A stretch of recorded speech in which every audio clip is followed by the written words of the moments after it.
the world was split into two, East and West. This marked the beginning of the era called the Cold War.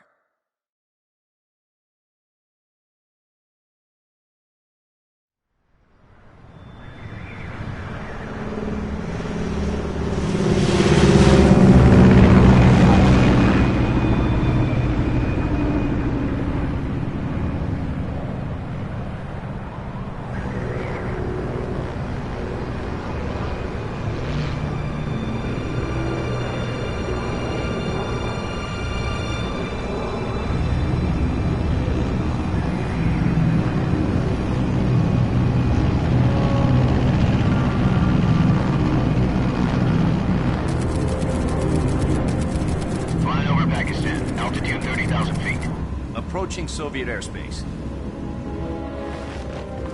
20 minutes to drop off. Commencing internal depressurization. Up zone still showing a high pressure mass.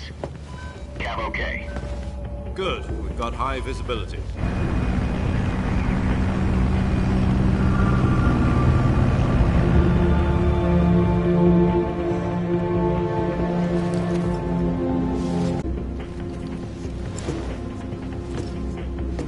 Does this pantywaist know what he's doing?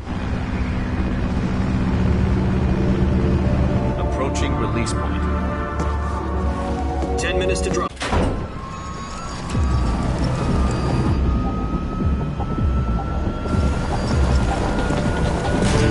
Sunrise.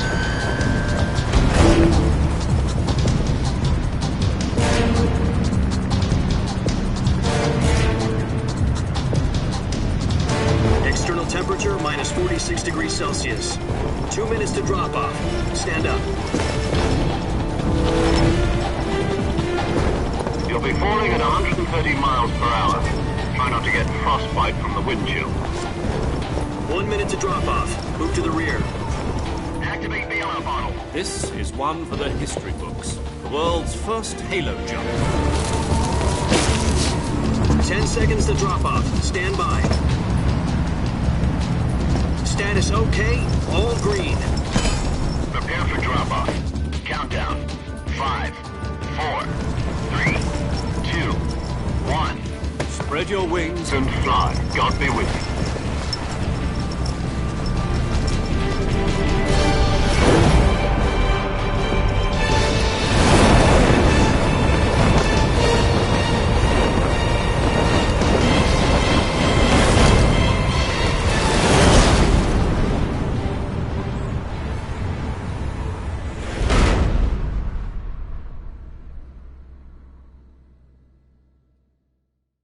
Jack, I've got some important news. The head of the CIA has finally given us the green light for the virtuous mission. Virtual mission? No, the virtuous mission. The future of our Fox unit depends on it. If it succeeds, we'll be officially organized into a unit. Virtuous mission? Sounds like some kind of initiation ritual. You know, don't get cocky. This isn't a training op. Right. So what exactly is this wonderful mission? Well, about 2 years ago, a certain Soviet scientist requested asylum in the West through one of our moles. His name is Nikolai Stepanovich Sokolov. He's head of the OKB 754 Design Bureau, one of the Soviets' top-secret weapon research facilities, and the East's foremost expert on weapons development. Sokolov? Isn't he that famous rocket scientist? The very same. On April the 12th, stock rocket. Sokolov is said to be the man most responsible for the multi-engine cluster used in that rocket. After Gagarin's flight, Sokolov left rocket development to become the head of the newly established Design Bureau. From a lowly technician to head of a design bureau, that's quite a success story, so why'd he want to defect? It seems he'd become afraid of his own creations. Afraid? Call it a crisis of conscience. And for that, he left his country and his family behind and went over the fence? Not exactly. One of his conditions was that his family was also to be taken safely to the West. We used a mole to get the family out first and succeeded in sneaking Sokolov over the Berlin Wall shortly afterwards. I was the one who conducted the operation. The security on the eastern side was still full of holes back then. Then what? We got Sokolov over in one piece, but the whole ordeal had left him exhausted, and we checked him into a hospital in West Berlin.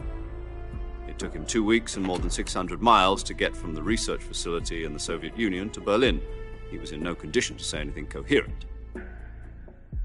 And it was only a week later that we had something much bigger on our hands. The Cuban Missile Crisis. October the 16th, 1962, President Kennedy received word that the Soviets were in the process of deploying intermediate-range ballistic missiles in Cuba.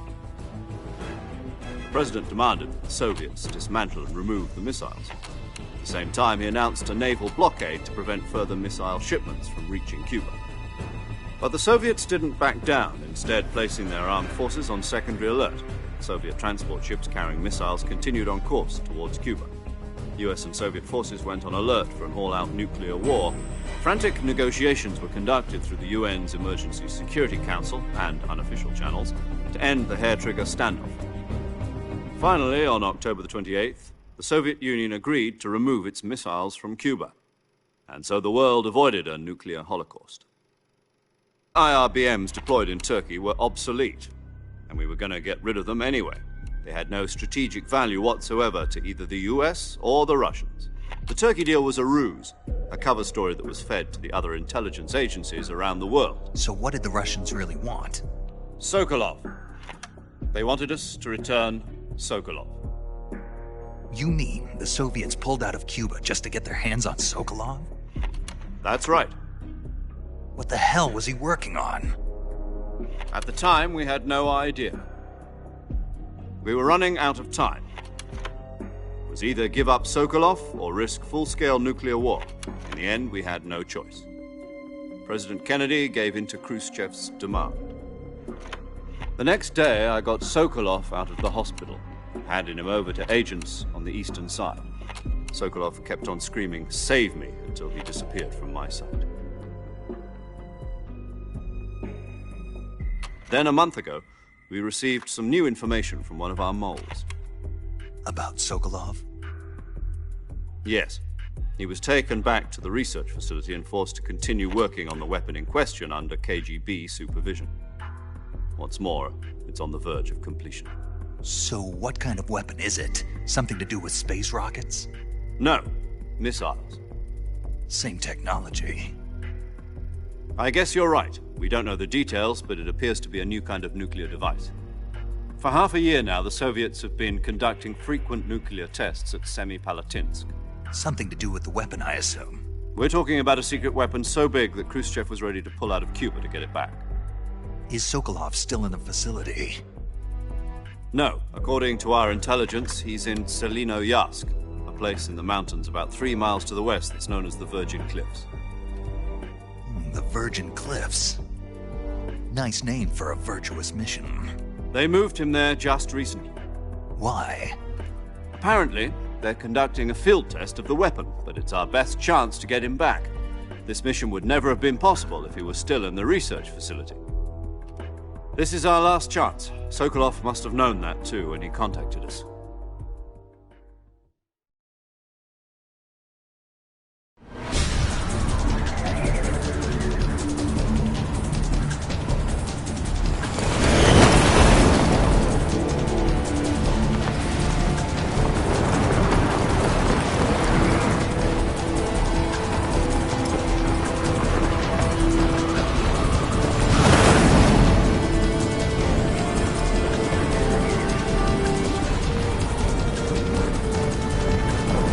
Listen up, Jack. Your mission is to infiltrate Selinoyarsk in the Soviet mountains, ensure the safety of Sokolov, and bring him back to the west.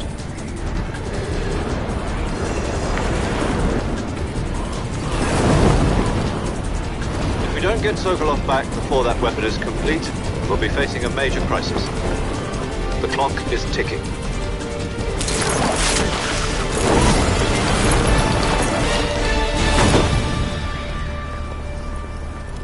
Once we've confirmed the rescue of Sokolov, stand by at the recovery point. A recovery balloon will be dropped at that point. Helium will be pumped into the balloon to inflate it. The process takes about 20 minutes. Once it's complete, the gunship's arm will latch onto the balloon and pull it up. The Fulton surface-to-air recovery system. I'm familiar with the theory. Take it easy. It's been combat proven. Do you think Sokolov is up to it? The shock will be less than during a parachute jump, and the arm can handle up to 500 pounds. So you're planning on going over the border in a single combat Talon? She's equipped with two 6-barrel 20mm Vulcan cannons, as well as two 40mm machine guns. Sounds like she could hold her own against a battalion of tanks. Even with the fuel in the reserve tank, we're facing a 4-hour time limit. If all goes well, it shouldn't take more than a few hours. Home in time for dinner. But if anything goes wrong, you'll be eating dinner, breakfast, and all the rest of your meals in the jungle.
Do you copy?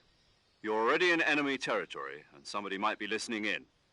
From here on out, we'll be using code names to refer to each other. Your code name for this mission will be Naked Snake. I'll be referring to you as Snake from now on. You're not to mention your real name. Snake? What, you don't like snakes? What do you mean? Well, you've eaten one before, haven't you? In survival training. I'm glad to hear that. I don't know if I'd ever order one in a restaurant, but... Be careful, you might not have a choice. What about you, Major? What should I call you? Let's see. I'll be Tom. Call me Major Tom. This will be a sneaking mission. You must not be seen by the enemy. You must leave no trace of your presence. Is that clear? This kind of infiltration is the Fox unit's speciality. In other words, weapons and equipment are procured on site. That goes for food as well. You're completely naked, just as your name implies. Great. Now I see why you asked me if I like snakes. I suppose calling me Snake was your idea of a joke, too. No. There's a good reason for that. I'll tell you later when the time is right. Gotcha.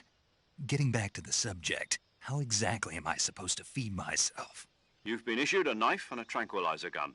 Use them to hunt for food. You'll also find some medical supplies in your backpack. Yeah, about the backpack. I lost it in a tree on the way down. I see. Well, you'd better go back and get it then. You know where it is? No problem. I can see it from here. It's stuck on a branch. To climb a tree, stand in front of a tree that's covered in ivy and press the action button. I'll be monitoring your progress over the radio. We can't risk violating Soviet airspace, but I'll be in the gunship. My frequency is 140.85. I'll give you a call if you need to talk to me, use the send.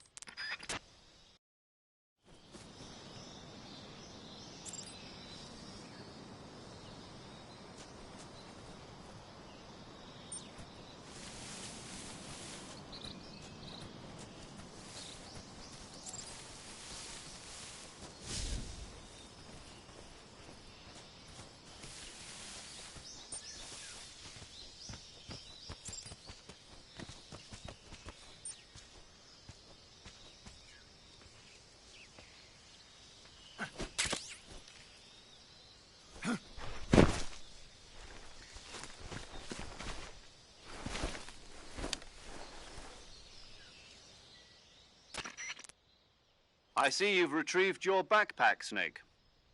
To equip a weapon, it's necessary to take it out of your backpack. In the survival viewer, choose Weapon from the backpack. Your available weapons will be displayed in a list on the screen. From that list, choose the weapon you want to equip and press the Enter button. For other equipped items, just do the same thing from Item. Got it. Use the survival viewer backpack. Yep, that's right. Survival is fundamental to this mission. After you've been out in the field for a while, your stamina will start to drop. If your stamina gets too low, it'll affect your performance. You won't be able to shoot accurately, for example, and your wounds won't heal as smoothly. Keep an eye on your stamina so you don't run out. To recover lost stamina, you can hunt for local flora and fauna. You can use either your tranquilizer gun or your knife to hunt. My only weapon is a Mark 22 Hush Puppy tranquilizer gun? That's right. It's been fitted with its own suppressor. However, the suppressor will deteriorate every time you fire. Once its durability reaches 0, the noise suppression effect will be gone. So don't get too trigger-happy with it. The suppressor's durability is shown in the icon. Any weapons and equipment beyond what you're carrying now, you'll have to find as you go. I have to find my own weapons and equipment? Whose crazy idea was this, anyway?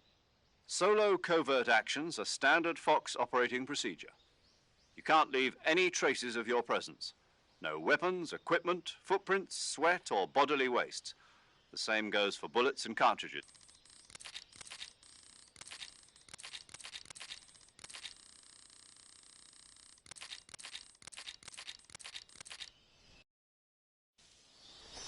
Snake, try to remember some of the basics of CQC.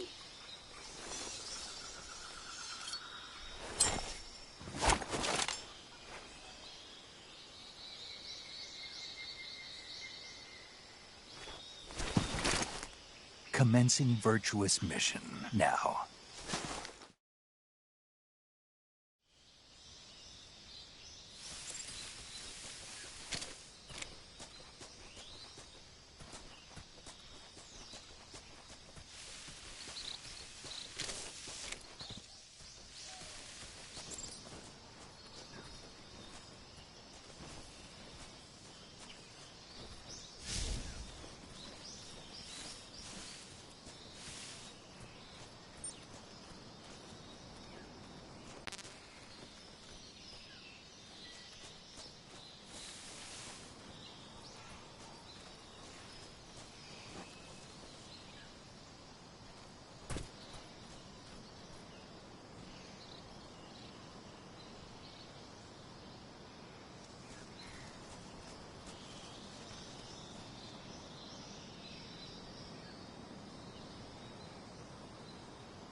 Major, I've spotted 2 enemy soldiers.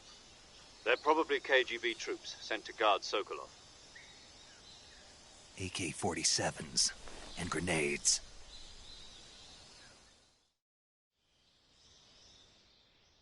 Snake, your presence in Soviet territory is already a violation of international law. We can't let the Kremlin find out that the CIA and the American government are involved. Contact with the enemy is strictly prohibited. Don't engage them in battle either. This is a stealth mission. Got that? The Major is right. The point of this mission is to sneak through the jungle without being seen.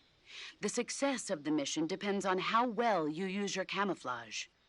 Change your camouflage by selecting Camouflage from the Survival Viewer. The Uniform option lets you pick your uniform, while the Face option lets you change your face paint. Choosing camouflage that blends in with your surroundings will help you conceal yourself more effectively. Also, don't forget that anything that moves will stand out in the jungle. If you just stand up and run around like an idiot, you're bound to be spotted. But if you crawl instead, you should be able to sneak by without being noticed. You can see how effective your camouflage is by looking at the Camo Index. The Camo Index shows how well your current camouflage blends in with the surrounding area. The higher the value, the harder you are to spot, and vice versa.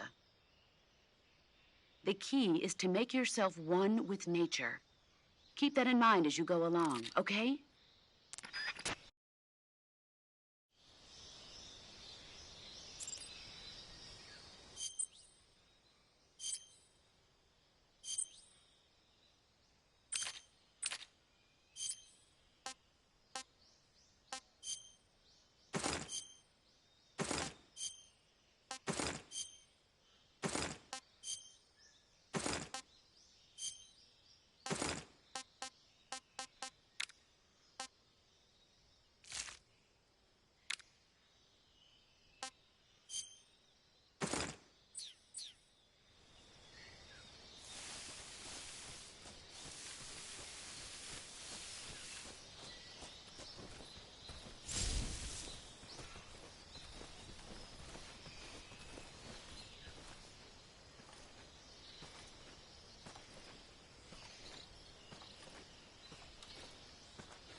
Something there.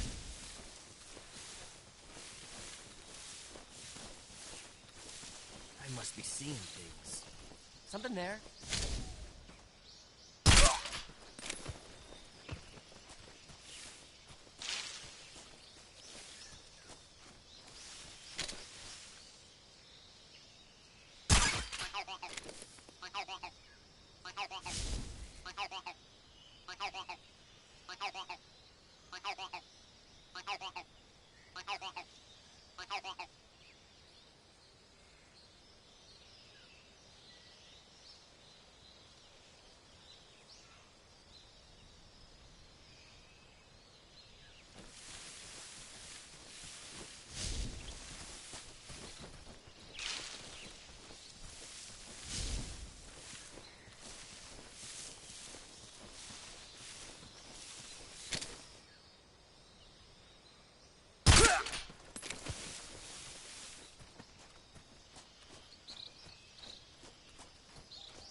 in there. Is something wrong?